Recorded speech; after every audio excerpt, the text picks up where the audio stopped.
You walk through that door, sweetheart. You don't walk back out the same person. Claire Donovan heard those words and walked in anyway. She didn't hesitate, didn't look back. Pushed open that rusted iron door with both hands like she was daring the universe to stop her. Because at 29 years old with $17,000 in debt, she didn't create a sister slowly dying in a rehab center. She could barely afford, and exactly $43 left in her bank account, Claire had already run out of things to be afraid of.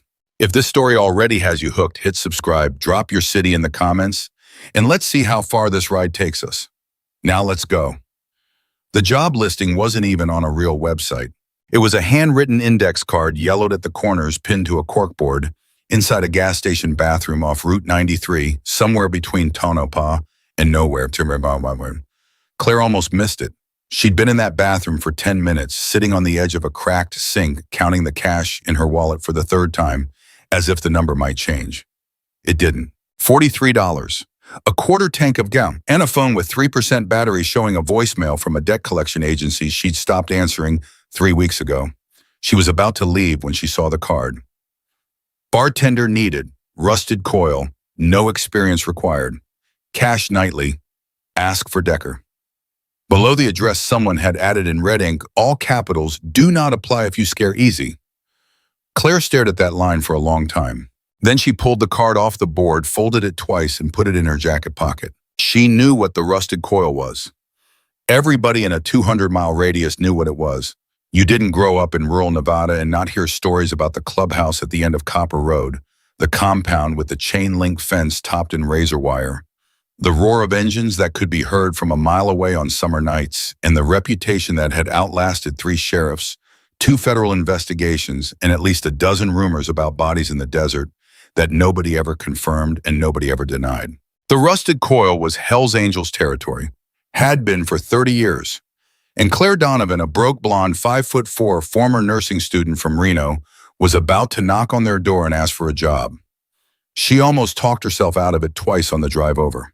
And the first time was when she passed the county line and the cell signal dropped to nothing.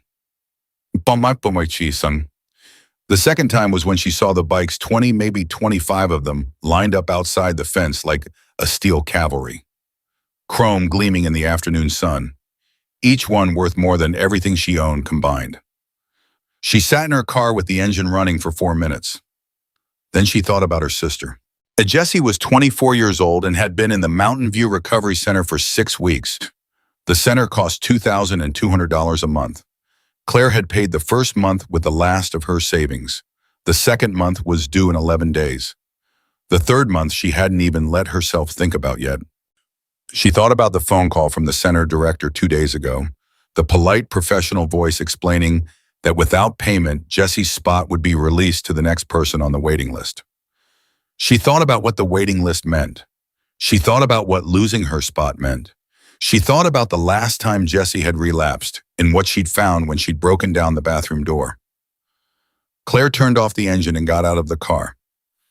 The man at the gate was built like a concrete wall, 6'3", 260, with a beard that had gone gray at the chin and a vest covered in patches Claire didn't try to read.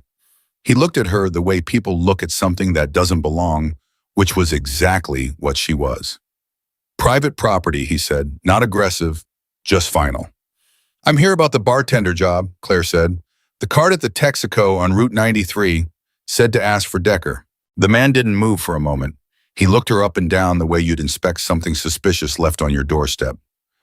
You know what this place is? He asked. Yes. And you're still here. I need the job.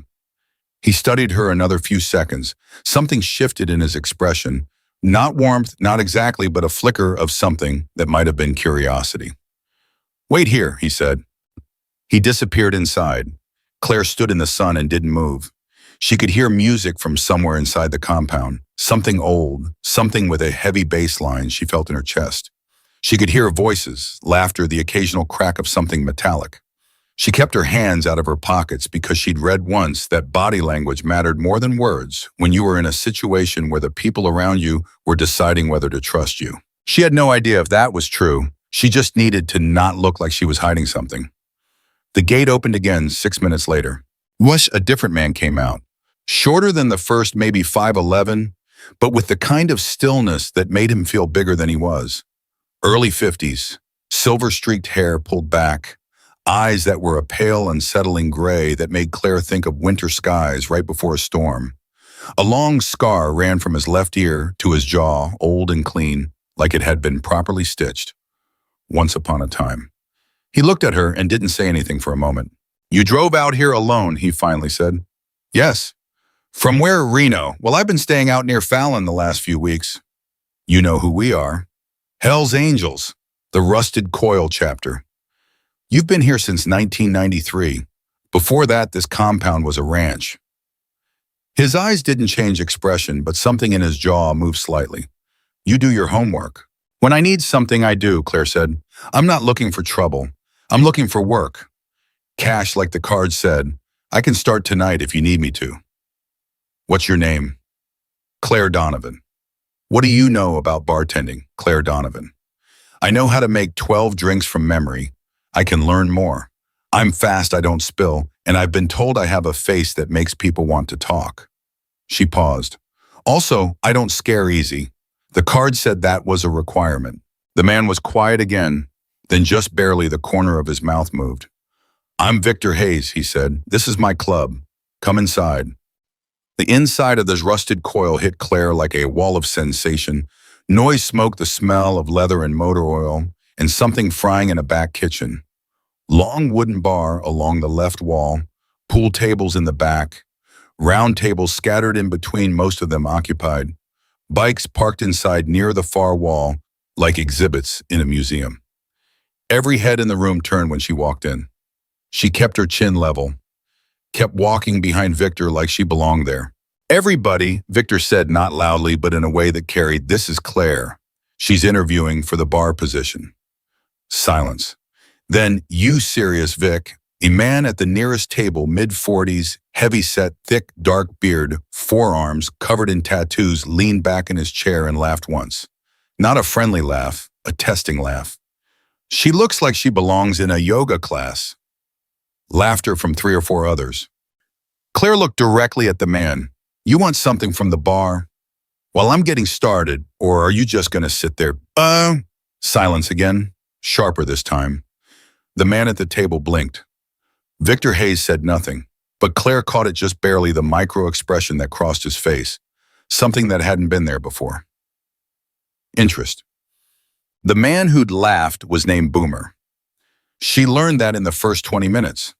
She also learned that the enormous man who'd met her at the gate was called Tank, that the guy with the braided red beard playing pool alone was named Sketch, and that the woman behind the bar, short mid-30s, hard eyes, arms like she'd worked construction, was named Rita, and Rita was not happy about having company. "You last a week, I'll eat my boot," Rita said, sliding past her to grab a bottle from the back shelf without looking at her. "Deal," Claire said. "How do you take it, boiled or fried?" Rita stopped, looked at her sideways, said nothing, but she showed her where everything was. Claire spent the first 2 hours learning the bar the way she'd learned anatomy in her nursing program, systematically, methodically committing the layout to memory. Because in a situation where things could go wrong fast, knowing where everything was wasn't just efficiency, it was survival. She learned which regulars drank what. She learned that the far table by the wall was never to be cleared without permission because Victor sat there. She learned that nobody touched the jukebox between 9 and midnight without an invitation from a patched member. She learned fast. She always had. What she didn't learn, what she couldn't learn because nobody told her, was who the man in the corner was. He'd been there when she arrived, hadn't moved, hadn't spoken, tall, lean, with dark eyes that tracked her movements around the bar with the same systematic attention she'd been giving everything else. Late 30s, jaw like something carved from rock. A vice president patch on his vest. He watched her the way someone watches something they haven't decided is a threat yet. She found out his name was Cole Mercer 2 hours later when he walked to the bar, put both hands flat on the surface, and leaned in close enough that only she could hear him. "This is a mistake," he said quietly. Claire looked at him. "The whiskey sour you're about to order, or hiring me." "Don't be cute," he said, flat, no heat in it, which was somehow worse than if there had been. "I'm telling you something real. This isn't a place for people like you. You're going to see things here. Get tangled in things you can't untangle. And when something goes wrong, and something always goes wrong, you're going to be standing in the middle of it with no way out. Claire held his gaze. Are you trying to protect me or scare me off? Both, he said honestly. Appreciate the concern, she said. What are you drinking? He looked at her for another long moment.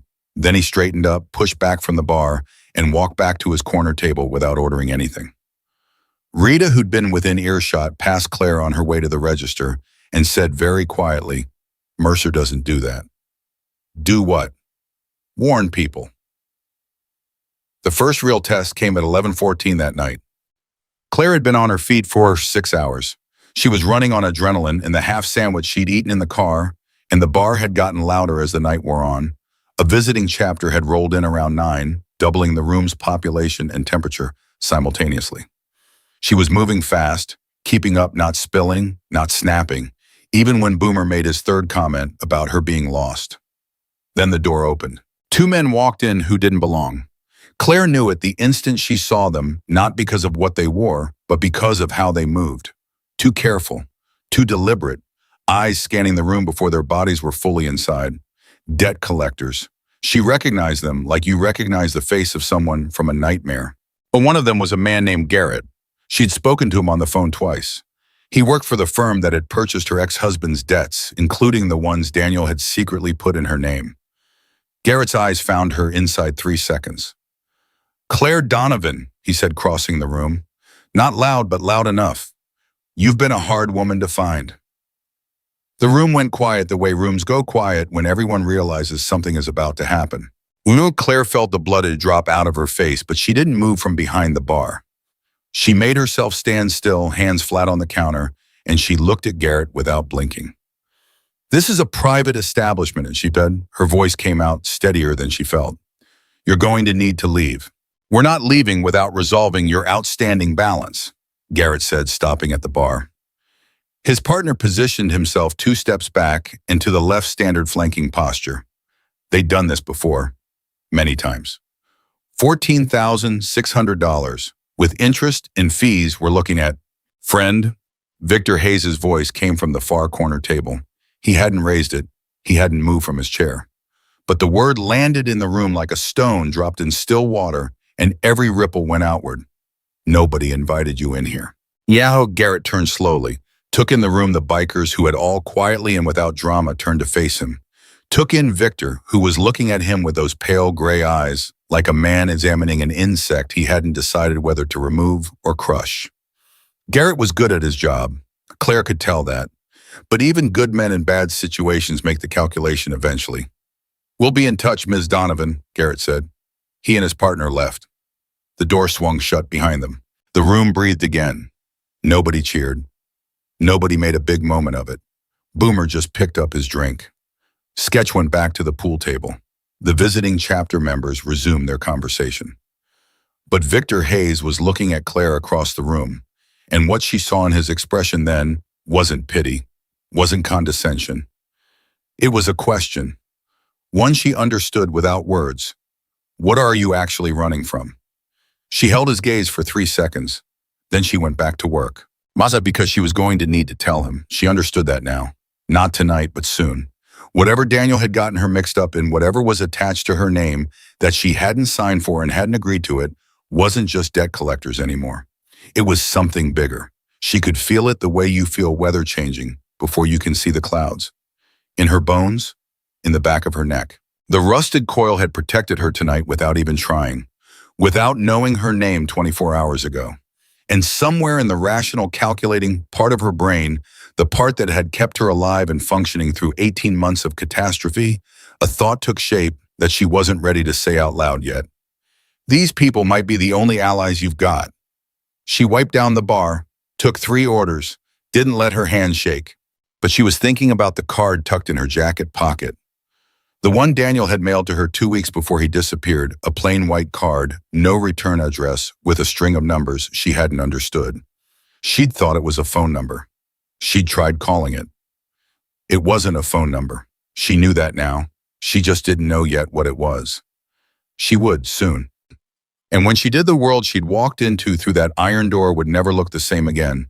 Not to her and not to anyone inside the rusted coil who had started without realizing it to become her people.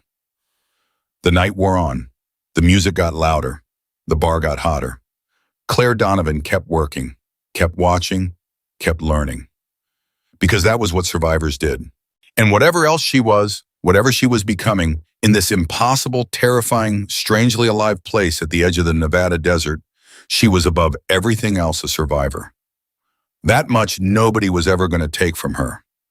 3 days after Garrett walked into the rusted coil and walked back out without what he came for, Claire found a folded piece of paper under the windshield wiper of her car. 4 words, block letters, no signature. Leave before it's too late. She stood in the parking area and stared at it for a long moment. The morning air was cold and sharp, the way Nevada mornings get when the desert can't make up its mind between seasons. She turned the note over. Nothing on the back, no tire tracks she could identify, no cameras on this side of the compound. She folded the note, put it in her jacket pocket next to the car Daniel had sent her, and went inside to start her shift. She didn't tell anyone. That was the first mistake she almost made. She caught herself reaching for it twice during the day, the urge to pull Victor aside, show him the note, let somebody else carry the weight of it for 5 minutes. Both times she stopped herself, because showing weakness in this place, she'd learned in 72 hours, was a currency you couldn't get back once you spent it. These people respected silence. They respected self-sufficiency. They respected the kind of person who handled their own problems before asking for help. So she handled it, or at least she told herself she was handling it. What she was actually doing was waiting, watching, filing information away in the organized, methodical part of her brain that had once made her one of the top students in her nursing cohort before Daniel and debt and disaster had dismantled her entire planned life piece by piece. She was watching who came in the back entrance before the bar opened, who made phone calls outside where the signal was better, who looked at her differently on day 4 than they had on day 1. Cole Mercer looked at her differently. She noticed that immediately and wasn't sure what to do with it. He still didn't trust her, that was clear in the way he tracked her movements around the room without appearing to watch, in the way he went quiet when she was within earshot of conversations at the VP table. But the active hostility of the first night had shifted into something more complicated, something that looked almost like reluctant assessment, like a man who'd already made a decision and was slowly accumulating evidence that it might be wrong. She caught him watching her on the 4th afternoon when she was restocking the back bar alone. She didn't turn around, just said without looking up from what she was doing, "You want to ask me something, just ask." Silence for 3 seconds. "Where'd you study?" he said. She looked up then. "What?" "Nursing. You used the word assess yesterday when Tank was complaining about his knee. Nobody uses that word unless they've had clinical training." And she held his gaze. 2.5 years at Nevada State. I was 8 months from my RN when I had to stop. "Why'd you stop?" "Money, my ex." She paused. Same answer to both questions. Mercer leaned against the doorframe. Something in his expression was doing a calculation she couldn't read. "And the debt those collectors came about, that's from him too. He borrowed money in my name. Spent 2 years building a financial hole that I didn't know existed until he was already gone." She set a bottle down on the shelf with more force than she intended. The crack of glass on wood was loud in the quiet. "He had a gambling problem I didn't find out about until it was too late. By then he drained our joint account max 3 cards I didn't know about and borrowed money from people who don't send polite letters when they want it back." Mercer was quiet for a moment. "How much?" he asked. "Enough," she said. "More than I can fix fast." Another silence. Then, "You should have told Victor about the note." Claire went still. "What note?" "The one under your wiper 3 mornings ago." He watched her face. "Tank saw it. He told Victor. Victor didn't say anything to you because he was waiting to see if you'd come to him." He paused. "You didn't." The air between them shifted. "That's a test," Claire said quietly. "Everything here is a test," Mercer said. "The question is whether you understand what you're being tested on." He straightened up. "Victor doesn't care that you're scared. He cares whether you're honest about it." He left without another word. Claire stood alone in the back bar for 60 seconds, breathing slowly, recalibrating. Then she went to find Victor Hayes. She found him in the back office, a room that smelled like motor oil and old coffee, with a metal desk buried under paper and a vintage map of Nevada pinned to the wall with 4 thumbtacks. He was on the phone when she knocked on the open door. He held up one finger without looking at her and finished the call in 45 seconds. "You're going to show me something," he said when he hung up, not a question. She put both pieces of paper on the desk, the warning note and Daniel's card with the number sequence. Victor picked up the warning note first. Read it once. Set it down. Picked up Daniel's card and studied it for longer. "How long have you had this?" he asked. "About 3 weeks. He mailed it to my sister's address. No explanation, no return address. Just that." "And you don't know what the numbers are?" "I thought it was a phone number. It's not. I tried an account number. It's too long." She hesitated. "I think it might be a file reference, like a document locator. But I don't know what system." Victor set the card down and looked at her with those gray eyes that had the unsettling quality of seeing more than they should. "Tell me about your ex-husband," he said. "Everything." So she did. She told him about Daniel Donovan, charming, handsome, the kind of man who made every room feel warmer when he walked in and left it hollowed out when he left. She told him about the early years when she believed the money problems were temporary, when she covered his gaps because she loved him, and that's what love does. She told him about finding the first secret account statement in a jacket pocket 3 years into the marriage, and the story he told her, convincing, specific, the kind of lie that's so detailed it collapses under its own weight, if you pull the right thread, which she hadn't pulled because she hadn't wanted to. She told him about the gambling, the pattern she'd missed because she'd been in clinical rotations 60 hours a week and exhausted down to her marrow. The way the debt had grown in the dark, like something organic feeding on her credit and her name while she was busy trying to become someone who saved lives. She told him about the night as she came home to an empty apartment, furniture gone, bank account zero, a handwritten apology on the kitchen counter that explained nothing and accounted for nothing and made her feel more alone than she had in her entire life. Victor listened to all of it without interrupting once. When she finished, he was quiet for a moment. "And you think the number on that card is connected to why people are still coming after you," he said. "Ossie Garrett, the debt collector. He said the account had been flagged. That's the word he used, flagged, like someone had put a marker on it from outside his firm. He said he'd been asked to locate me specifically, not just collect." She paused. "Debt collectors don't get asked to locate people. They send letters. They call. They don't drive 200 miles into the Nevada desert to knock on a door." Victor picked up the card again, turned it over twice. "I'm going to have someone look at this," he said. "Who?" He looked up. "Someone good." He set the card down. "In the meantime, you work your shift. You don't go anywhere alone after dark. You see anything that doesn't feel right, you come to me immediately. Not after, immediately. Understand?" "Yes." "And Claire," he held her gaze, "next time something happens, you come to me the same day. I can't protect what I don't know about." It was the first time he'd said the word protect in relation to her. It landed somewhere in her chest she hadn't expected. "Understood," she said. She left the office. In the hallway outside, she leaned against the wall for 10 seconds with her eyes closed, breathing. Let herself feel how close she was to the edge she'd been walking for 18 months. Let herself feel how strange it was that the place where she'd finally found solid ground was here. Iron walls, engine grease, the Hells Angels insignia above the bar. Then she straightened up, opened her eyes, and went back to work. Because the bar needed stocking and rent was due, and the world didn't pause for personal reckonings. It never did. The person Victor sent to look at the card was a small, precise man in his late 50s who arrived 2 days later in an unmarked sedan and spent 40 minutes alone in Victor's office. Claire only saw him for a moment, thin face, reading glasses on a chain, the kind of hands that suggested fine motor work. He didn't introduce himself. He didn't look at her. But when he left, Victor called her back into the office. He was standing what she'd learned meant whatever he was about to say was serious enough that sitting down felt wrong. "The number sequence on that card," Victor said, "is a document index code. Specifically, it's the locator format used by 2 financial institutions in Nevada and one in Arizona. He paused.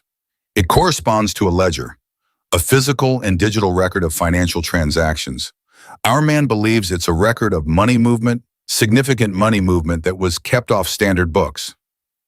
Claire felt something cold move through her. A laundering ledger, she said quietly. That's one word for it. And Daniel had it, or had access to it, or stumbled into it. Victor looked at her steadily. Either way, Claire, whoever owns that ledger knows your husband had the access code. And since your husband is gone, they think I have it, she said. They think you know where it is. The room was very quiet. Victor, she said, and her voice was barely above steady, I don't have it. I don't know where it is. I didn't even know it existed. I know, he said. That's the problem, because the people looking for it won't believe you. It hit her then, fully, completely, with the force of something she'd been half-sensing for weeks without letting herself look directly at it. The debt collectors weren't about debt. The warning note wasn't about her leaving. Whatever Daniel had walked into, whatever he'd taken or copied or accidentally stumbled into possession of, had attached itself to her name like a shadow. And the people casting that shadow were not the kind who accepted explanations. How big, she asked. How big is whatever this is? Victor hesitated.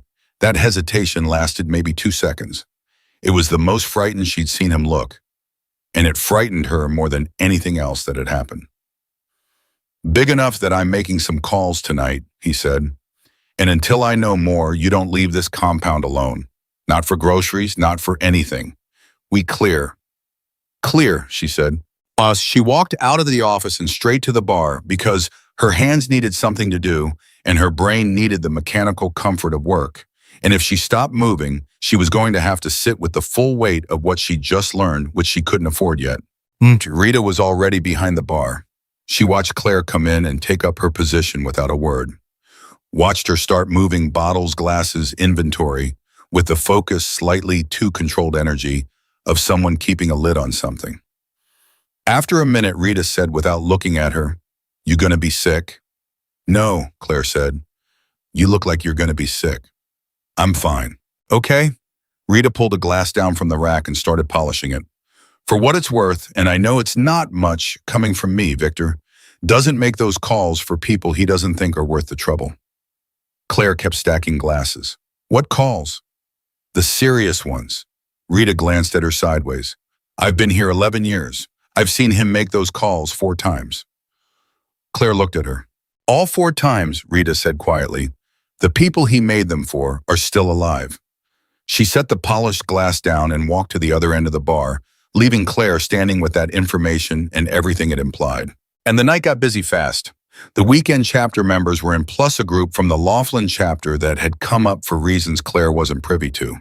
The bar was louder than usual, the energy higher, and slightly edged in the way she'd learned to recognize as a sign that something was moving in the background of the club's life that hadn't reached the surface yet.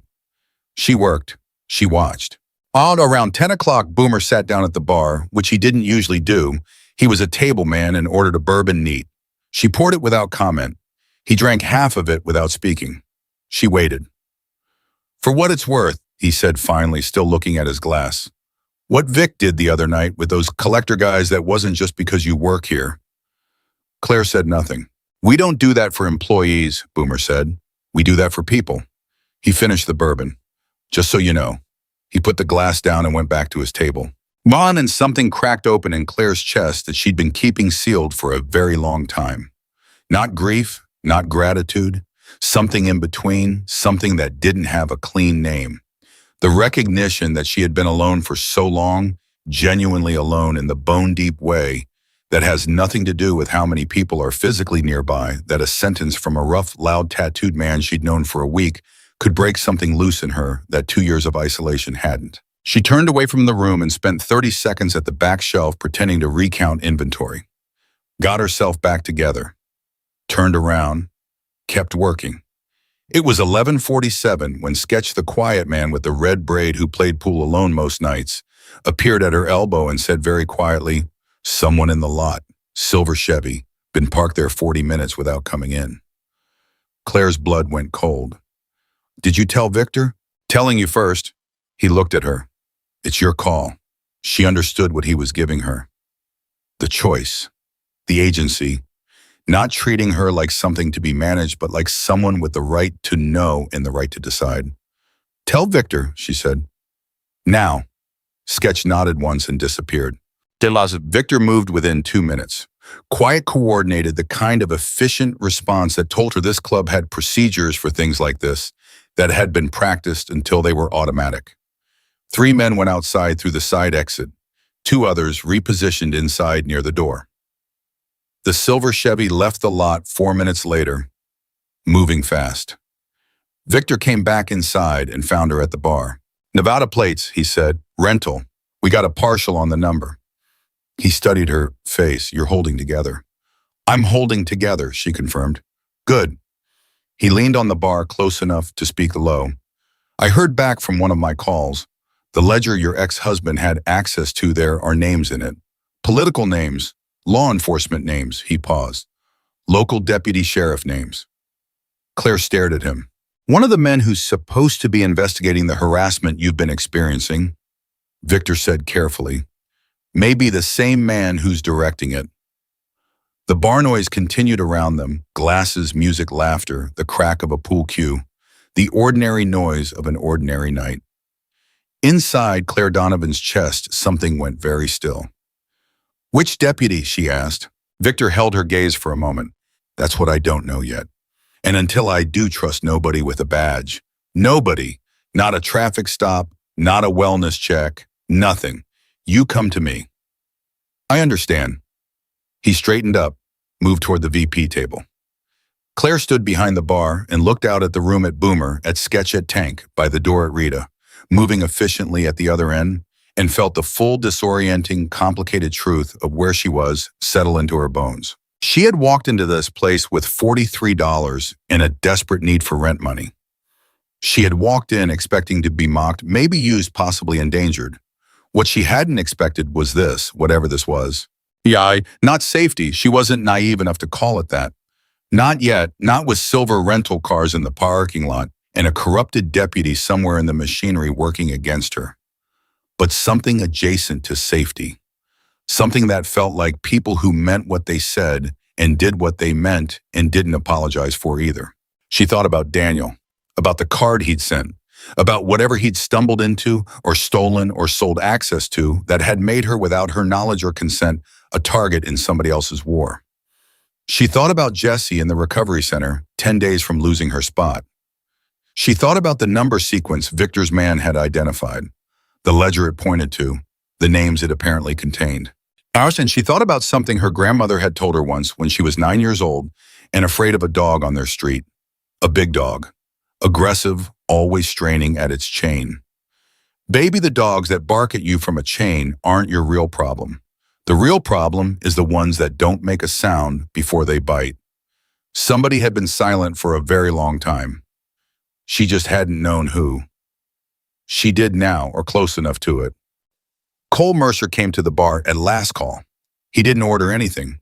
He just stood there for a moment, and she could tell from the angle of his arm and the set of his eyes that he'd heard something, not everything, but enough. You still think this was a mistake? She asked. Me being here. He looked at her for a long moment, the kind of look that has a lot of history running beneath its surface. Yeah, he said.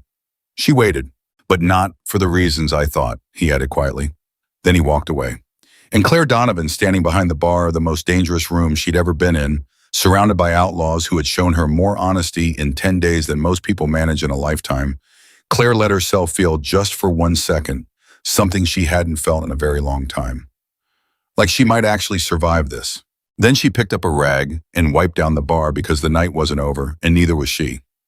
The call came at 2:47 in the morning. Claire was asleep on the cot Victor had set up in the back storage room, a temporary arrangement that had quietly become permanent over the past week after the silver Chevy incident, made everyone agree that her driving back to her rental alone at night was no longer acceptable. She'd stopped arguing about it after the second night. The cot was uncomfortable and the room smelled like cardboard and motor oil, and she'd slept better there than she had in months. Her phone lit up. Jessie's number. She grabbed it before the second ring. Jess, Claire. Her sister's voice was strange. Too flat, too controlled, the way Jessie got when she was working very hard to stay inside herself. I need you to listen to me carefully and not panic. What happened? Not a question, a demand. A man came to the center today. He said he was your husband's attorney. He asked the front desk for your contact information, and when they wouldn't give it, he asked which room I was in. A breath. Claire, he knew my name. He knew I was your sister. He knew I was here.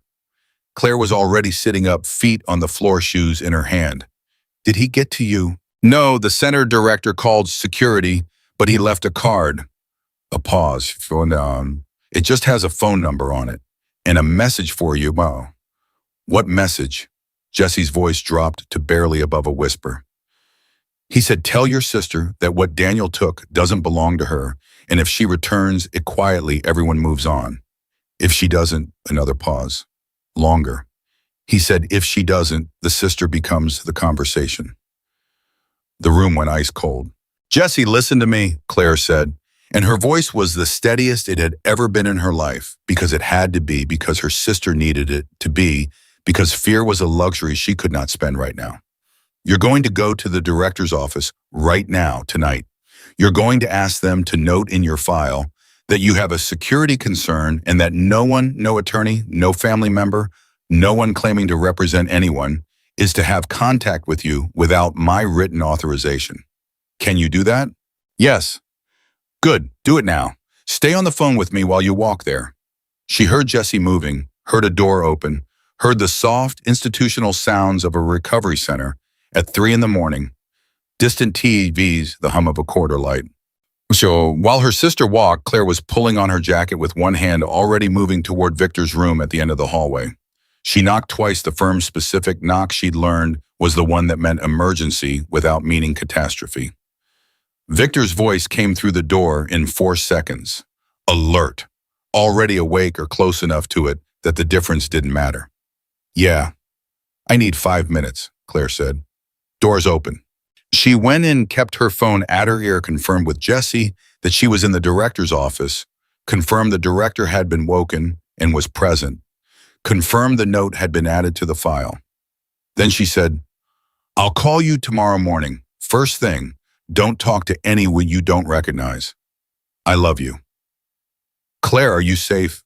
Then she looked at Victor, who was sitting on the edge of a chair in the dark, watching her, with the full, undivided attention of a man who had spent a lifetime learning to assess situations fast.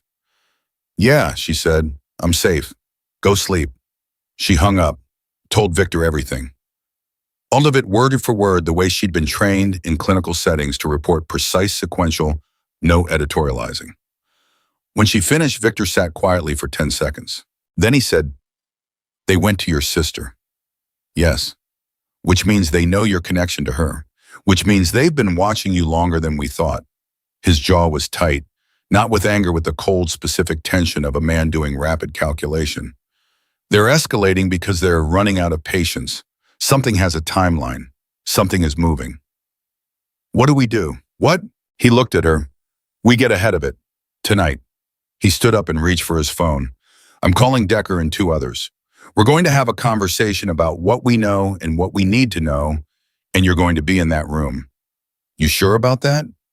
You're the only one with all the pieces, he said simply. Yeah, I'm sure. Well, the meeting happened at 4 a.m. around Victor's metal desk. Victor Decker, a man named Paulson, who Claire knew was the club's unofficial logistics brain, and Claire herself, who sat in the only spare chair and understood that being included in this conversation was a form of trust she had not been offered lightly and could not afford to waste. Victor laid out what they knew. The ledger, the document index code, the political and law enforcement names their contact had indicated were likely contained inside, the corrupted deputy still unidentified, the escalating pressure on Claire from parties unknown who were not the debt collection firm. The way I read it, Victor said, is that Daniel Donovan got access to this ledger either deliberately or by accident, and whoever owns it found out. Daniel ran, and because his name and Claire's name are legally entangled from the marriage, they assumed she's the backup, the fail-safe, the person he would have left information with. Did he? Decker asked, looking at Claire directly. No, Claire said. He didn't leave me anything except debt.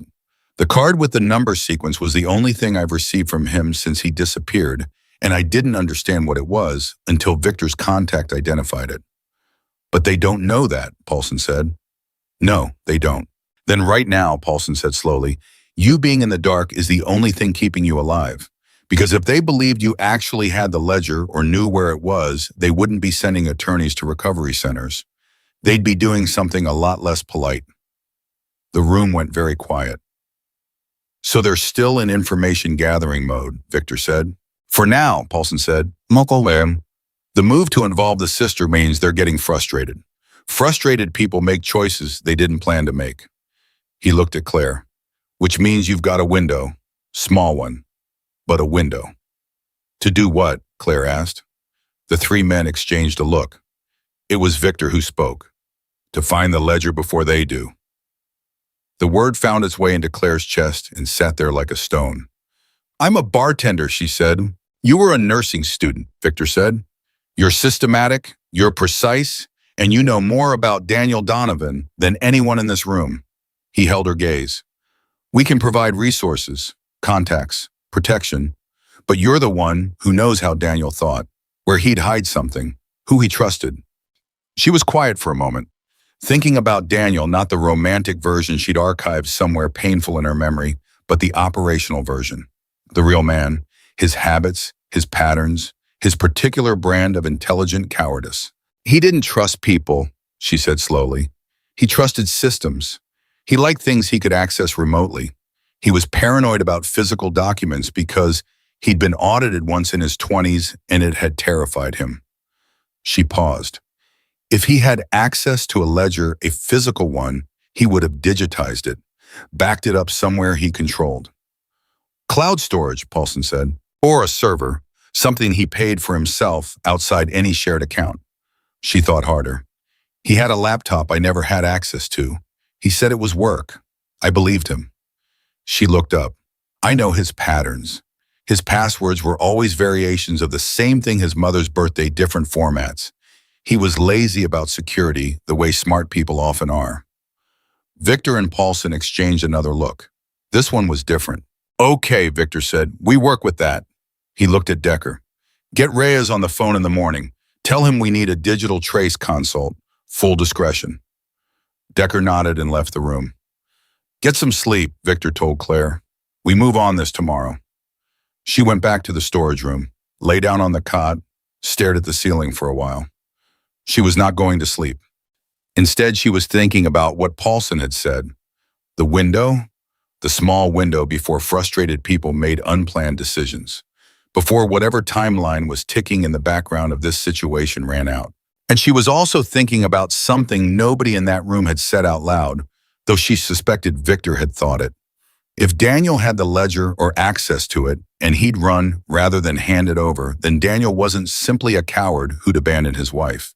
He was a coward who'd stolen something from people who killed for less and then disappeared and let the heat fall on Claire because she was the loose end he'd left behind.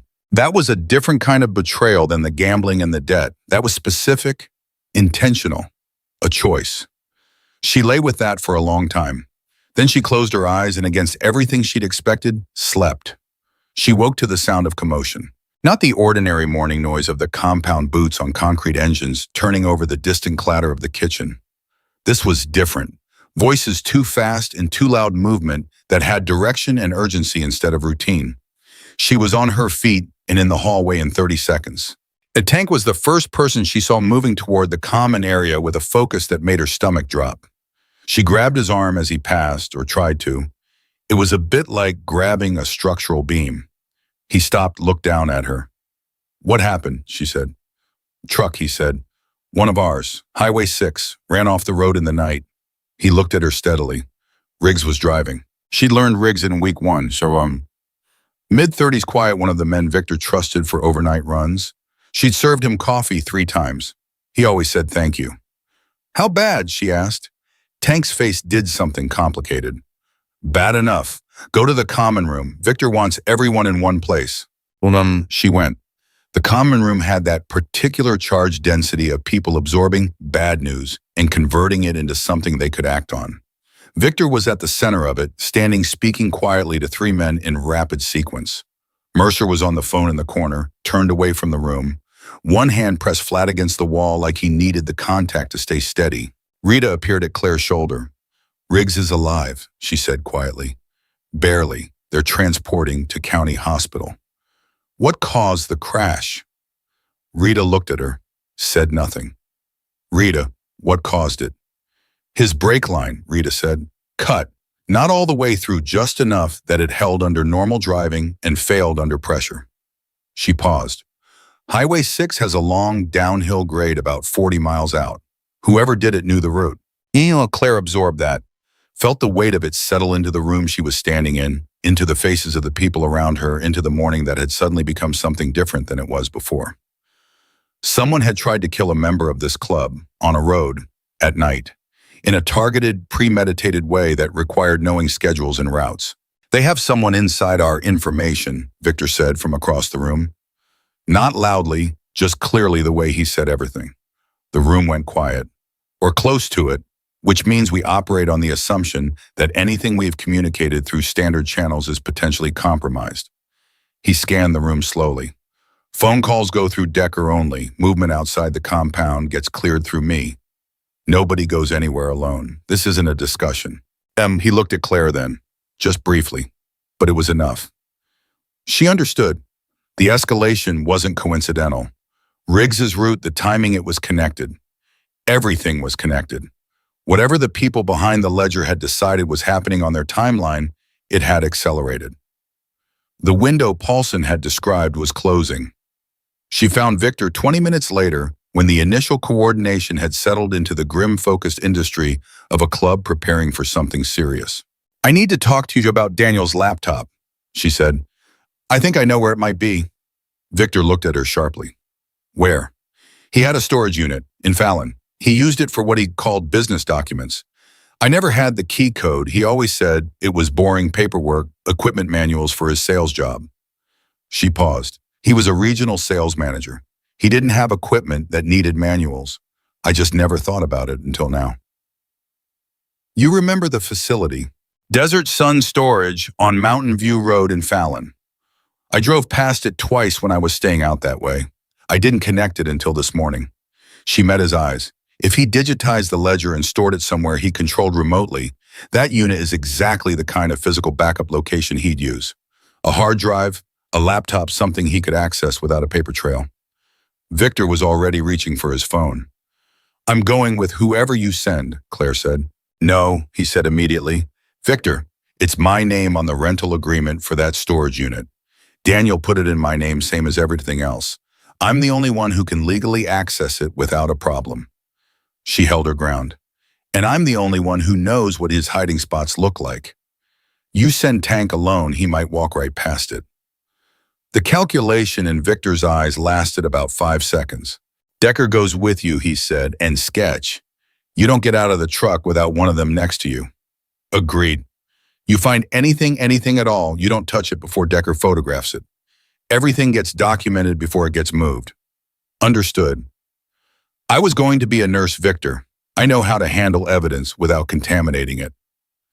Something moved in his expression. Almost a smile. Not quite. "Go get ready," he said. "Yeah, the drive to Fallon took just under an hour. Decker drove Sketch in the passenger seat, Claire in the back." Nobody talked much. The desert highway unrolled ahead of them in the pale morning light, and Claire sat with her hands in her lap and her thoughts in careful, organized order. She thought about the unit code 4719, the year Daniel's parents had met, a number he'd used in various forms his entire life and thought was clever because it wasn't an obvious date. She knew it from a birthday card she'd found in a drawer once. She'd filed it away without knowing why. She knew it now. The storage facility was quiet at 7 in the morning. One attendant in a booth who barely looked up when Claire showed the rental agreement, the original with it she'd found in a folder Daniel had left behind, along with his apology note, probably by accident. She'd carried it in the bottom of her bag for weeks without knowing it would matter. Unit 14, roll-up door, combination lock, 4719. It opened on the first try. Well, what was inside was not, as Daniel had claimed, equipment manuals. It was 2 fireproof document boxes, a laptop in a padded case, and a large sealed envelope with Claire's full name written across it in Daniel's handwriting. Decker photographed everything before anyone touched anything. Then Claire picked up the envelope. Her hands were steady. She was mildly surprised by that. Inside was a letter, 3 pages handwritten, Daniel's cramped, leftward-leaning script she'd spent years reading. She didn't read it all right there. She read the first paragraph, which was enough for the immediate moment. "So, Claire, if you're reading this, it means I ran out of time to do the right thing myself. I'm sorry. I know that's not enough. I know nothing I write here is enough. But what's in this is the only leverage that's keeping both of us alive, and I need you to understand what it is before you decide what to do with it." She stopped reading, looked up at Decker. "We need to go back," she said. "Now." Decker looked at what was in her hands, looked at her face. "Yeah," he said, "we do." They loaded everything into the truck, drove back toward the compound with the storage unit locked behind them, and the morning light getting stronger over the desert, and Claire sitting in the back seat with 3 pages of her ex-husband's handwriting, in her as an understanding, with the slow, horrible clarity of someone who has been kept in the dark for a long time, exactly what she had been carrying without knowing it. She had thought she was the collateral damage of Daniel's bad choices. She was something much more specific than that.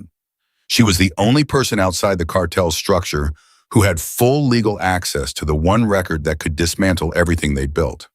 Not because Daniel had planned it that way, but because Daniel, in his panicked and cowardly flight, had defaulted to the oldest pattern of his life. He'd put it in her name. He'd made her responsible. And then he disappeared and left her to figure it out alone. The truck hit the highway and picked up speed. Decker's eyes were in the rearview mirror, rechecking. Sketch had his phone out and was tracking something on the screen with a focus that told her he was running counter-surveillance. Claire looked out at the desert going past and felt something happen inside her that she didn't have a word for yet. Something between fury and clarity, between grief and resolution. The particular internal shift that happens when a person stops waiting for the world to be fair and starts deciding what they're going to throw about the fact that it isn't. Daniel had made her a target without her knowledge or consent. But he'd also, without knowing it, without meaning to, given her a weapon. Whether she had the courage to use it was a different question, one she was going to have to answer very soon. The compound appeared ahead of them, the iron gate, the razor wire catching the morning light. The place that 4 weeks ago had looked like the most dangerous door she'd ever stand in front of. She understood now that the danger had never been inside this fence. It had been following her through every door she'd ever walked through, and it was still out there somewhere behind them on that highway getting closer. She had one advantage it didn't know about yet. She wasn't alone anymore. Victor read Daniel's letter twice. He didn't react the first time, just read face still, eyes moving line by line, with the focused patience of a man who had learned long ago that the first read was for information and the second read was for truth. Claire sat across the desk and watched him and said nothing. Decker stood by the door. The laptop and the 2 document boxes sat on the corner of the desk between them like unexploded ordnance. When Victor finished the second read, he set the pages down flat, squared the edges carefully, and looked up. "He was an accountant," Victor said. "Regional sales manager," Claire said. "That's what he told me. He was an accountant, forensic background, look at the 3rd page. He describes the ledger entries in technical detail that doesn't come from a salesman." Victor tapped the pages. He didn't stumble into this. He was hired to maintain it. The air went out of the room. Claire felt it like a physical thing. The reconfiguration of everything she'd understood about Daniel and their marriage and the 18 months of chaos that had followed him leaving. She'd built a story about who he was, weak man, gambler, coward who ran. That story had fit imperfectly but functionally like a broken bone that heals wrong but lets you walk. This broke the bone again. "He was working for them," she said. Her voice came out flat. "Maintaining their financial records, probably for years." Victor held her gaze. "The gambling debts, those may have been leverage, how they kept him. You create a man's financial dependency and then offer him a way to service it, you own him." He paused. He may not have had a choice at the beginning. By the time he did, it was too late to leave cleanly. So he took the ledger, Claire said, as insurance, or leverage, or both.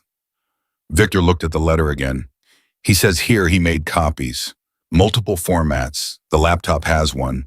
The document boxes have physical printouts of key pages.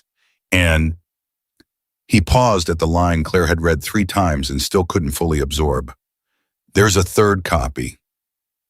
Held by an attorney, Claire said. Someone Daniel trusted, to be released to federal authorities if Daniel didn't check in every 30 days.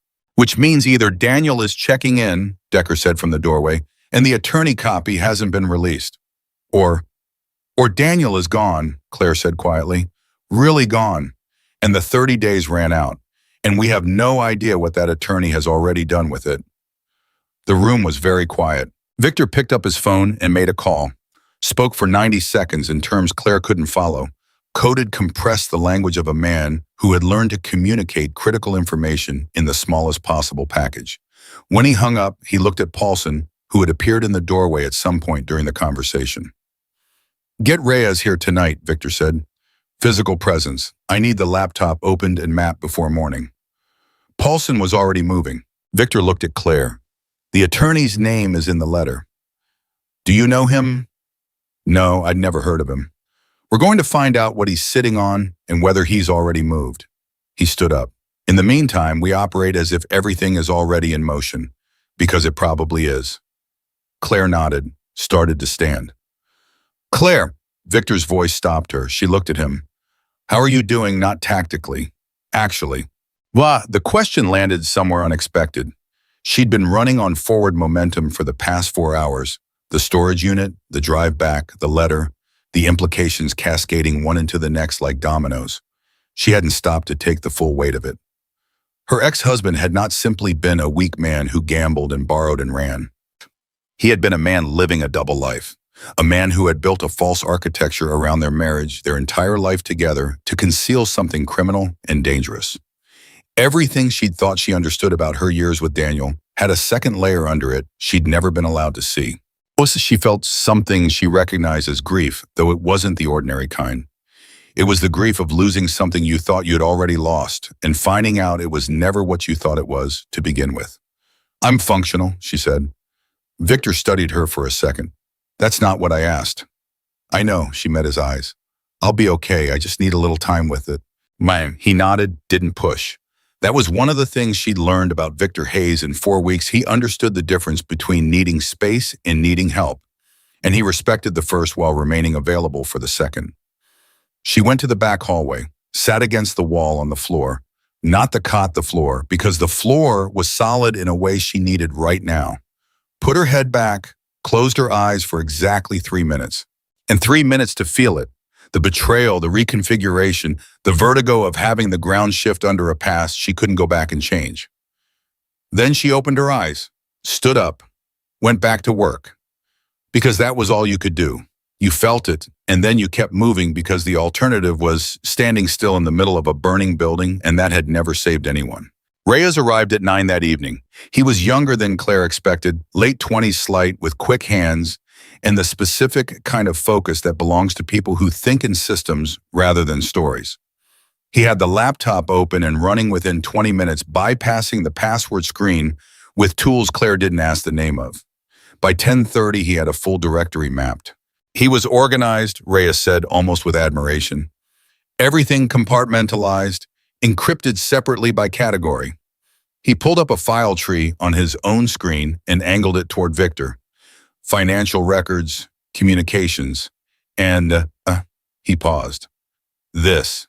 He opened a folder. Inside was a single document, a list, names, titles, and what appeared to be transaction references next to each one. Victor read the first 3 names on the list and went very still. Claire, reading over his shoulder, didn't recognize the first 2. The third one she recognized because she'd seen the name on a sign outside the county sheriff's substation on Route 93. Every time she'd driven past it for 4 weeks. Deputy Sheriff Ronald Cruz. There he is, Decker said from behind her. He's not just on the list, Reyes said quietly. Based on the transaction references next to his name, he's been a primary facilitator. Large volume, regular intervals. This isn't a minor player who looked the other way. He paused. This is someone who actively moved money and actively managed interference with investigations. Which means he knew about us, Victor said. He's probably been watching the compound for months, Paulson said, which means off these.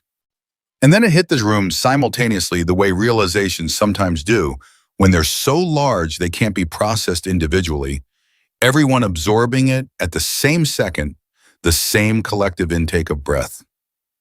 The silver Chevy, the warning note, Riggs's brake line. He knows she's here, Claire said. He's known this whole time. Victor's phone rang. He looked at the screen, a number Claire didn't recognize. He answered on speaker without hesitation. The voice that came out of the phone was male, calm, almost pleasant. The voice of a man who was very comfortable with the kind of power that doesn't need to raise itself to be heard. Mr. Hayes, I think it's time we talk directly, don't you? Who am I talking to? Victor said.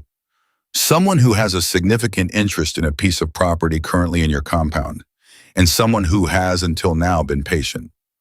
A pause. That patience has a limit. I'd like to discuss terms. Terms, Victor said. The word in his mouth was completely flat. The woman and whatever she recovered today from the storage facility in Fallon. In exchange for that, your club continues to operate without difficulty. You have my word. The room was absolutely silent. Every person in it was looking at Victor. Victor was looking at the phone with an expression Claire had not seen on him before. Not anger, not calculation. Something colder than both. And if I decline, Victor said, then this becomes considerably less pleasant for everyone. Another pause. You have until midnight tomorrow. Mr. Hayes, I'd encourage you to think carefully. This isn't a situation you win by holding your ground. This is a situation you survive by being intelligent. The call ended. Nobody spoke for a full 5 seconds. Then Mercer, who had been standing in the corner so quietly Claire had almost forgotten he was there, said, "We need to move her. Tonight." "Agreed," said Decker. "If they know about the storage unit run," Paulson said, "they probably have eyes on the approaches to the compound. Moving her tonight means moving through surveillance." "Then we do it right," Victor said. He was already thinking Claire could see it in the quality of his stillness, the way his eyes had gone to a middle distance. 3 vehicles, 2 decoys. Claire goes in the middle vehicle, different direction than the decoy switches at the Fallon junction. He looked at Mercer. "You coordinate the vehicles." Mercer nodded and left immediately. Victor looked at Claire. "You have 20 minutes to pack what you need." "I'm not running," Claire said. Silence. "Excuse me," Victor said, not angry, carefully neutral. "Running means they win and Jessie loses her place in the center because I'm not here to keep paying for it, and the ledger becomes the only leverage anyone has, and whoever that man is on the phone walks away clean." She held Victor's gaze. "I'm not running. I want to talk about what we do instead." The silence stretched for 4 seconds. It felt longer. "Talk," Victor said. She had been thinking about it since the drive back from Fallon, since she'd sat on the storage unit floor with Daniel's letter in her hands and understood for the first time not just what she was in the middle of, but what shape it had, where the edges were, where the weight was, where a person with the right understanding could apply pressure. "They want the ledger because it has names in it," she said. "Law enforcement names, political names, business names. That's the leverage. As long as the ledger exists and they don't control it, they're exposed." She paused. "But what if the ledger isn't the only thing that exists? What if the information in it has already been distributed? What if destroying the ledger at this point doesn't actually help them anymore?" Reyes looked up from his screen. Something shifted in his expression. "You want to pre-distribute the evidence," he said. "I want to make them understand that the window for containing this closed before they knew it was closing." She looked at Victor. "If copies go to the FBI field office in Las Vegas, to a federal prosecutor's office, to 2 investigative journalists tonight before midnight, then the phone call they were waiting for us to make becomes meaningless. They can't threaten us with exposure of what's already been exposed. That triggers an immediate federal investigation," Paulson said, "which also means this compound gets scrutinized." "I know," Claire said. She looked at Victor steadily. "I know what I'm asking. I'm asking you to trust that a federal investigation into a money laundering and public corruption case is survivable for this club, because the alternative is letting people who murder brake lines on dark highways keep controlling the situation. The room was very quiet again, a different quality of quiet than before. Victor looked at her for a long moment. Then he looked at Reyes. How fast can you make secure copies and route them? 90 minutes, Reyes said. If I start now. Start now, Victor said. Reyes's hands were already moving. What happened next happened fast, and it happened all at once, which was how catastrophe always worked.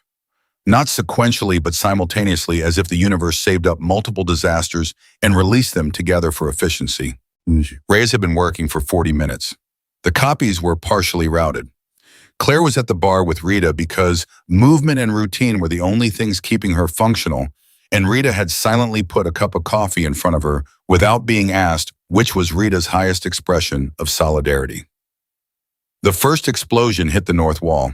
It's not a gunshot, not a vehicle, an explosion concussive structural, the kind that you feel in your teeth and your chest simultaneously before your brain has even processed the sound. The building shook. Something fell from the shelf above the bar and shattered on the floor. Rita grabbed Claire's arm before she'd fully registered what had happened. Back, Rita said. Now, move. And the second awe explosion hit within 30 seconds of the first, closer. Claire smelled smoke and felt heat that didn't belong to any ordinary source. Someone was yelling outside. Multiple voices, not panic coordination, which meant the people outside the fence were organized. The lights went out. Emergency lighting kicked in, red-tinted, disorienting. Victor's voice cut through the noise from the common room. Everybody, not on the response team, gets to the interior hallway center of the building. Move. Claire was already moving, Rita beside her. The hallway was filling 3 patched members who'd been inside Reyes, clutching his laptop to his chest like a child with a vital toy, Paulson on his phone talking in rapid, urgent shorthand. And through the walls, Claire could hear what was happening outside. The sound of it was enormous and close, and coming from multiple directions, which meant this wasn't a warning or a negotiation tactic. This was an assault. This was the patience running out. Reyes, Claire grabbed his arm in the hallway. The distributions. How many went out? 2 of 4, he said. His voice was tight but controlled. FBI field office copy confirmed delivered. 1 journalist confirmed. The federal prosecutor's office and the second journalist are still queued. Can you send them from here right now? I need 30 seconds of signal. Get signal, send them, do it now. He moved toward the exterior wall where the signal was stronger, staying low. Claire beside him. She felt the wall vibrate with something outside, another impact somewhere to the east. Reyes's fingers moved across the keyboard. 38 seconds, the longest 38 seconds of Claire Donovan's life. Sent, he said. Both confirmed. She grabbed at his shoulder. Good. Now stay down. Victor appeared at the end of the hallway.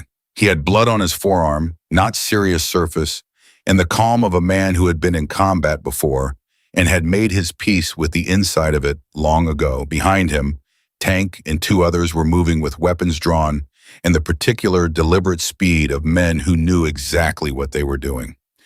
Claire saw. Victor's eyes found hers immediately in the red-lit chaos. You okay? The distributions went out, she said. All 4 confirmed. And something moved in his face, relief. Real relief, the involuntary kind. Good. He looked at Reyes. Good. Then back at her. We're going to hold this position. There's a natural defensive point at the center junction, and we have people on the perimeter. They knew we'd be ready for something, but not for how ready. He paused. I need you to stay in this hallway. I need you to not be heroic. I'm not heroic, she said. I'm practical. Good. Stay practical in this hallway. He was gone before she could answer. And what followed was 40 minutes that Claire would spend years trying to describe accurately and never quite succeed. It was noise and heat and the smell of smoke that got thicker and then thinner as the fire response teams did their work. It was the sound of things happening outside, explosions, giving way to gunfire, giving way to something that sounded like organized retreat. It was Victor's voice periodically reaching her through the walls, not the words, but the tone controlled present, giving orders rather than receiving them, which told her the situation was not lost. It was Rita sitting next to her on the hallway floor with her back against the wall and her arms crossed in an expression of absolute furious determination that somehow made Claire feel steadier than she had any right to feel. "You doing okay?" Rita said during a brief lull when the noise outside dropped to something manageable. "Ask me again in an hour," Claire said. "Fair enough." Rita was quiet for a moment. "For what it's worth, the distributions you got out tonight, that was the right call." "We don't know that yet." "Yeah, we do," Rita said, "because there's only one play that ends this thing instead of just moving it somewhere else. You found it." She paused. "I've been here 11 years. I've seen a lot of people walk in and out of this club. Most of them were exactly what they looked like." She glanced at Claire sideways. "You're not." Before Claire could respond to that, Decker appeared at the end of the hallway. His vest was torn, and there was ash on his face, and he was breathing hard, but he was upright and present, and when Claire looked at him, she could read from weeks of learning to read these people that the news was not the worst possible kind. "North perimeter held," he said. "East took damage, the walls partly down, but the interior structure is solid. They're pulling back." He looked at Claire directly. "And Victor says, there's someone at the east gate you need to see." Something in the way he said it made her stomach drop. "Who?" she said. Decker looked at her with an expression she couldn't read. "He says he knows you." She went to the east corridor with Decker beside her, through a door that had buckled in its frame but not broken, across a room that smelled heavily of smoke and had a crack running diagonally up one wall that hadn't been there 2 hours ago. Victor was at the east gate with Tank and 2 others, and in front of them, hands up, ash-covered with a cut on his forehead that had bled down the left side of his face and dried there in a rust-colored streak, stood a man Claire had not seen in 18 months. She stopped walking, and the man's eyes found her face across the space between them. He looked terrible thin, in a way he hadn't been frightened, in a way she'd never seen him, and beneath the fear something that might have been relief, which told her how desperate his situation had become, if seeing her was the part that felt like rescue. "Claire," Daniel Donovan said. His voice was wrecked, raw, the voice of a man who had been running for a very long time and had finally run out of road. I know. Just let me explain." The silence that followed lasted 4 full seconds. Victor was watching Claire. Not Daniel, not the gate, Claire. He was watching her face with the focused, careful attention of someone who understood that what happened next depended entirely on what she decided. And that was the thing. She realized that standing there in the damaged corridor with smoke in her lungs and ash on her jacket, and 40 minutes of siege warfare still ringing in her ears, it was her decision. Not Victor's, not Mercer's, not the club's. For 18 months, she had been reacting to things Daniel had set in motion. Tonight, the momentum shifted. Whatever happened next, she was going to be the one who chose it. Then she looked at her ex-husband across the space between them, looked at the man who had borrowed against her name, built a false life inside their marriage, fled and left her holding the consequences. And then, in the single most ironic act of his entire cowardly existence, inadvertently armed her with the only weapon that could end this. She breathed in, breathed out. "Start talking," she said. Her voice was very quiet and very cold and absolutely steady. And Daniel Donovan, looking at the woman he had underestimated at every turn for the entire duration of their marriage, opened his mouth and finally told her the truth. All of it. Daniel talked for 47 minutes. It declared didn't interrupt him once. She stood with her arms crossed and her jaw set and let him talk because the part of her that had been a nursing student understood that the best way to get complete information from a compromised source was to let it run without interruption and flag the inconsistencies afterward. And the part of her that had been his wife for 4 years understood that Daniel Donovan, when he was genuinely terrified, told the truth in a way he never did when he felt safe. He was genuinely terrified now. He had been recruited 6 years ago, 2 years before he'd met Claire, a small forensic accounting firm that turned out to be a front. The work was technically legal at first, or close enough to legal, that the line was easy to step over without feeling it. By the time he understood the full shape of what he was maintaining, he was in deep enough that getting out meant either running or dying. He'd chosen a third option for as long as he could, staying and keeping his head down and building a ledger copy in secret, one transaction at a time over 3 years. Oh, the gambling debts were real. So was the shame around them. But they weren't the primary leverage, they were the cover story. The real leverage was simpler and more brutal, they had told him clearly, and once what would happen to anyone he loved if he stopped cooperating or tried to go to authorities. They knew about you before I did, Daniel said. His voice had the hollow quality of a man confessing something that had been eating him from the inside for years. Before we were even together, they vetted you, ran your background. When I started seeing you, they told me she's clean, she's useful, keep her in the dark, and she's a buffer. If she knows nothing, she can honestly say she knows nothing.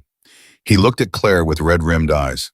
I told myself I was protecting to you. For a long time, I actually believed that. But you were also protecting yourself, Claire said. Still quiet, still cold. Yes, he said, no hesitation. Yes, I was. Victor, who had been standing to the side listening, said nothing. This was not his conversation to participate in. He understood that. The storage unit, Claire said, the letter. You set that up knowing you might run. I set it up knowing I might not make it back from running, Daniel said. There's a difference, Guillermo. He looked at her. The attorney Hartwell in Carson City, I set up the 30-day check-in protocol 2 years ago. I've been calling him every month from a burner. Last month I missed the call. His jaw tightened. Not because I was dead, because I was in a safe house with no access to outside communication for 11 days, and by the time I got out, the 30 days had elapsed. So Hartwell already released his copy, Claire said. 3 days ago. Yes. She looked at Victor. The same understanding passed between them silently. The federal machinery had been in motion for 72 hours before any of them knew it. The assault on the compound tonight hadn't been about containing the evidence. It had been about eliminating the witnesses before the investigation moved fast enough to protect them. They knew the attorney released his copy, Victor said, so they stopped trying to recover the ledger and started trying to eliminate the people who could testify to its authenticity and chain of custody. Which is me, Claire said, and Daniel. And anyone who helped you access or distribute it, Victor said. He said it without emphasis, just as information. But Claire heard what was underneath it. Clearly the club, by protecting her and facilitating the distribution, had placed themselves in the line of fire in a way they hadn't fully chosen. She looked at Victor directly. I'm sorry, she said, for what tonight cost you. Victor looked at her with those gray eyes that never showed more than he intended them to show. Don't be, he said. We made our choices the same way you made yours. Daniel had been watching this exchange with an expression Claire recognized, the particular look of a man recalibrating his understanding of a situation he thought he had fully mapped. He'd come here expecting to find Claire frightened and isolated. He'd found something else entirely. Who are these people? He said quietly, looking at Victor and then back at Claire. The people who kept me alive while you were gone, Claire said. Flat, final. Daniel flinched. It was small and he controlled it quickly, but she saw it. She filed it away, not out of cruelty, but out of the same systematic habit that had been keeping her functional for months. Information. Everything was information now. What do you need from me? Daniel asked. To end this. Everything, Victor said. On record. You talk to the federal investigators fully, completely, no negotiated partial disclosure. You give them the technical context for the ledger that only you can provide. You confirm chain of custody for every copy. He paused. You testify. Daniel went pale. If I testify, federal witness protection, Victor said. That's what your attorney's copy triggers. Hartwell's release protocol includes a protection request. It's already in motion. He held Daniel's gaze. But only if you cooperate completely. Halfway doesn't exist here. Daniel was quiet for a long moment. Claire watched him do the calculation, the same calculation he'd been doing for 6 years, weighing risk against risk, survival against survival. She watched him come to the end of it. Okay, he said. Okay, I'll testify. Claire said nothing because this was the right outcome and she had worked toward it and she understood it logically. And none of that made it feel like anything other than what it was, the final proof that the marriage she'd believed in had been a controlled environment from the beginning, and that the man in front of her was a stranger she happened to share a last name with. She turned away from Daniel and looked at Victor. What do we do tonight? Tonight we secure the compound, get medical attention to anyone who needs it, and wait, Victor said. By morning, the federal response to Hartwell's release should be visible. Once federal investigators are physically present in this county, Cruz and anyone working with him loses the freedom to operate. He paused. We're past the most dangerous moment. What comes next is process. And Mercer, Decker said quietly from behind Claire. The question landed in the room with a specific weight. Claire turned. She hadn't heard anyone mention Mercer in the last several hours, and she'd been too focused to notice the absence. Victor's jaw tightened. What about Mercer? And Decker looked uncomfortable in the way large men look uncomfortable when they have to say something they don't want to say. He left during the assault, east side. Tank saw him go through the gap in the wall when the second explosion hit. He paused. He was carrying a bag. Packed, not running from the fight, running prepared. The silence that followed was a different kind than any Claire had experienced in this place. Heavier, more personal. Victor stood very still. He had a deal, Victor said. Not a question. Had to have been in place before tonight, Decker said. The timing he knew when it was coming. He was ready. Claire thought of his cold specific warning on her first night. I'm telling you something real. This isn't a place for people like you. The way he'd watched her from corners, the way he'd shifted seemingly from hostility to something more ambiguous. She'd read it as reluctant acceptance. She understood now it had been something else entirely, the discomfort of a man watching a situation develop in a direction that complicated a plan he'd already made. He hadn't been warning her away because he disliked her. He'd been warning her away because her presence was making his arrangement harder to execute cleanly. I should have seen it, Victor said, quietly, to himself as much as anyone. Nobody saw it, Decker said. I should have. Victor's voice was not self-pitying. It was precise and honest, and it moved on immediately the way his voice always did. Find out where he went. Don't approach, find out and report. That's all for now. Decker left. Victor stood with the weight of what he'd just learned for exactly 3 seconds. Claire watched him absorb it, integrated it, and file it into the compartment where he put things that were going to require a reckoning that couldn't happen tonight. Then he looked at Claire. Get some rest, whatever you can manage. Victor, the next 24 hours are going to require you to be sharp and present, he said. Federal investigators ask better questions than cartel lawyers. Rest. She went. She didn't sleep, but she rested, which was its own kind of preparation. Most of the federal investigators arrived at 7:43 the next morning. 2 vehicles, 4 agents. They had jurisdiction documents. They had authorization codes tied to Hartwell's release, and they had the specific, careful energy of people who had been handed something significant and were treating it accordingly. Victor met them at the gate. Claire stood beside him, which raised eyebrows from 2 of the 4 agents and produced no visible reaction from the other 2, which told her the ones without reactions had been briefed more thoroughly. When the lead agent was a woman named Ferris. Late 40s, close-cropped hair, the kind of precise diction that suggested either a legal background or someone who had learned early that clarity of language was a professional survival tool. She shook Victor's hand without hesitation. She shook Claire's hand and said, Ms. Donovan, we've been looking for you for about 72 hours. I'm glad you're standing up. Me too, Claire said. And what followed was 3 hours of structured interview. Separate rooms, Claire with Ferris and one other agent, Daniel, in a different room with the remaining 2. Victor gave a separate statement regarding the compound's involvement, the assault and the evidence distribution, accurate, specific, and carefully bounded by a club attorney who appeared at 9:15 and stayed for the duration without being asked to leave. Yet, while Ferris was good at her job, she asked questions in a sequence that built on each answer. Filling in gaps Claire didn't know existed, cross-referencing details against information she clearly already had from Hartwell's package. At one point, she set her pen down and looked at Claire directly and said, You distributed this evidence during an active armed assault on your location. Reyes distributed it, Claire said. I told him to. While the building was under fire, the window was closing, Claire said. We had confirmed deliveries on 2 copies. The other 2 needed to go before anything happened to the laptop. So yes, Ferris looked at her for a moment. How did you know the distribution would be the determining factor? Because the ledger itself could be destroyed or contested, Claire said.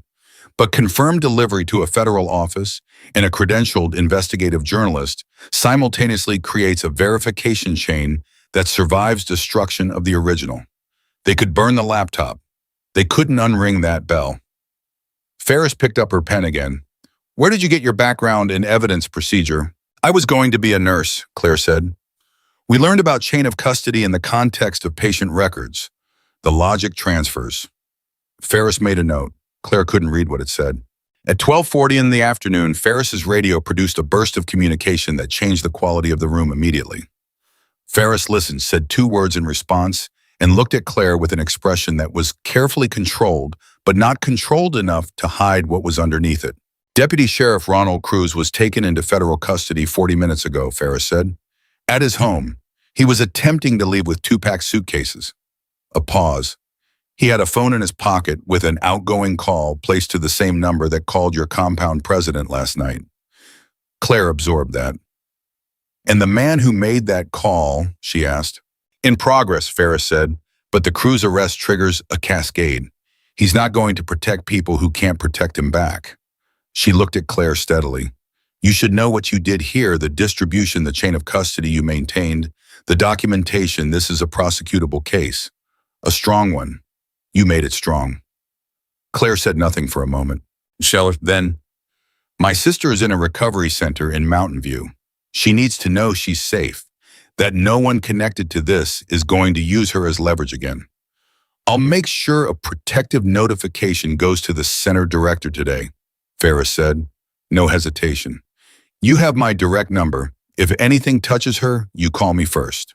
It was such a simple thing, a direct line, a commitment, the kind of thing that costs nothing to give and means everything to receive.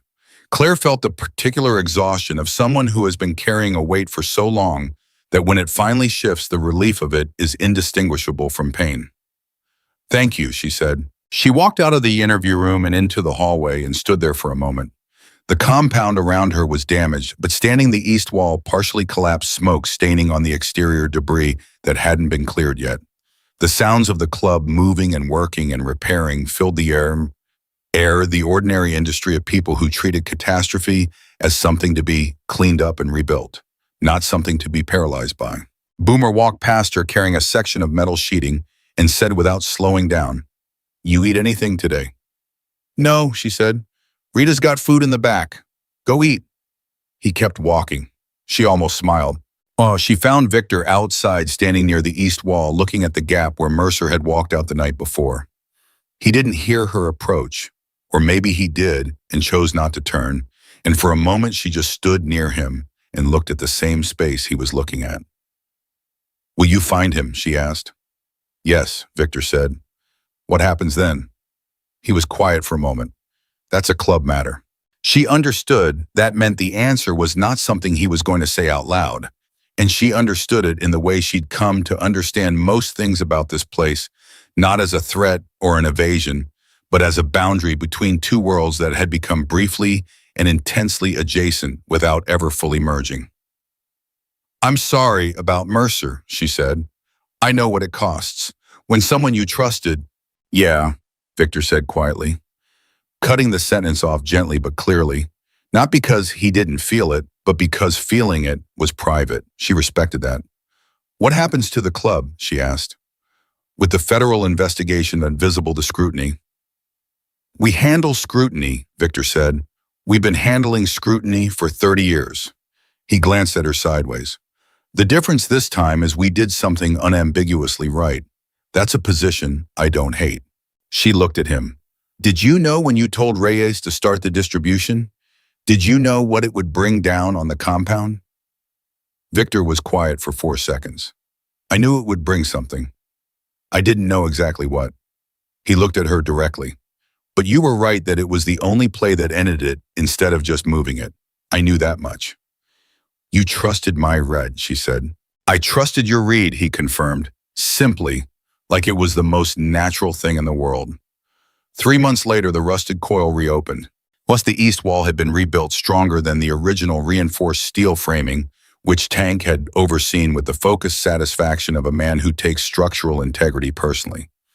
The bar itself was exactly as it had been, which was a deliberate choice. Rita had supervised the restoration to exact specifications, and anyone who suggested a single modification had been informed politely but definitively that Rita would handle it. The night of the reopening, the parking area was full before 7. 2 visiting chapters.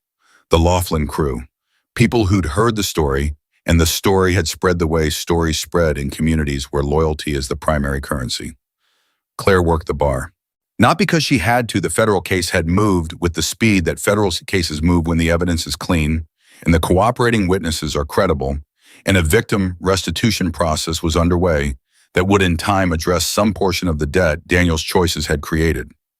Not because she had no other options. Ferris had quietly mentioned in the follow-up meeting 2 weeks after the arrest that the investigative journalist who'd received the ledger distribution had been asking about the woman who'd arranged it under fire and had used the phrase "wants to talk about possibilities." And she worked the bar because she chose to, because she was good at it, because this place and these people had become something she didn't have a clean word for and didn't need one. Jesse had come to see it once 3 weeks after the siege when the repairs were still ongoing and the place still smelled of fresh concrete and new wood. She'd stood in the doorway and looked at the bar and the bikes and the patched members moving through their ordinary routines, and she'd looked at Claire behind the bar, and she'd said, "This is where you've been." "This is where I've been," Claire said. Jesse had been quiet for a moment. Then she'd said, "You look different." Different how Jesse had thought about it. "Like yourself," she finally said. "Like you again, but more so." Claire had thought about that for a long time afterward. Like herself, but more so. She decided it was the most accurate thing anyone had said about what the last 4 months had done to her, not changed her into someone different, but stripped away the layers of accommodation and fear and performed smallness until what was underneath was just Claire. Clear and present and unashamed of the space she took up. Along the reopening night got loud in the way the bar always got loud, organically, incrementally, the sound of people who liked each other in an uncomplicated way. Boomer told a story at the bar that had 4 people laughing hard enough that drinks spilled. Sketch won 3 consecutive games of pool and was insufferably quiet about it. Tank stood by the door and watched the room with the specific contentment of a man guarding something worth guarding. Victor came to the bar at 9:30. He didn't order anything. He just stood there for a moment the way he sometimes did, and Claire looked at him and waited. "Heard from Ferris today," he said. "The main indictment came down. 14 names. Crew's 4 other law enforcement officers, 3 county officials, and 6 private business interests." He paused. "The lead figure, the man on the phone, was arrested this morning in Phoenix." Claire set down the glass she'd been polishing. "It's done," she said. "The criminal phase is done," Victor said. "The legal process takes as long as it takes. But the people who drove that car past your compound and cut Riggs's brake line and firebombed this wall," he looked at the east wall, newly rebuilt, solid and clean. "They're in federal custody, all of them." Claire absorbed that, felt the weight of it settle. "Riggs?" she asked. "Walking," Victor said, "slowly but walking." She nodded, picked up the glass again, finished polishing it, and set it on the rack with the others where it caught the bar light and held it. She had walked into this place with $43, a desperate need, in the particular courage that looks from the outside exactly like having nothing left to lose. She had walked in expecting to be used or dismissed or broken. She had found instead something the world outside this fence spent enormous energy pretending didn't exist among people like these honor. Consistency, the specific undecorated loyalty of people who said what they meant and meant what they said and did not require you to be anything other than exactly what you were. As soon as she had not become one of them, she understood that distinction and respected it. She was Claire Donovan, former nursing, student bartender, survivor, the woman who had distributed a federal evidence package during an armed assault and kept her hands steady doing it. She was her own category. She had earned that. But she was theirs too in the way that mattered, the way that couldn't be given by a patch or a vote or a ceremony, the way that could only be earned through the particular fire of shared crisis, shared cost, and shared choice. Boomer set his empty glass on the bar. "Another one when you get a chance, Claire." "Give me 30 seconds, she said. "Take 40, he said. "You've earned it." She poured his drink, slid it across the bar. Moved to the next order, in the next fluid, efficient present, exactly where she was supposed to be. Outside, Nevada stretched dark and enormous under a sky full of stars that had been there long before any of this began, and would be there long after every courtroom had gone quiet, and every wound had healed into scar tissue, and every story had found the place where it finally honestly came to rest. Claire Donovan had walked through a door the rest of the world refused to open, and she had never once looked back.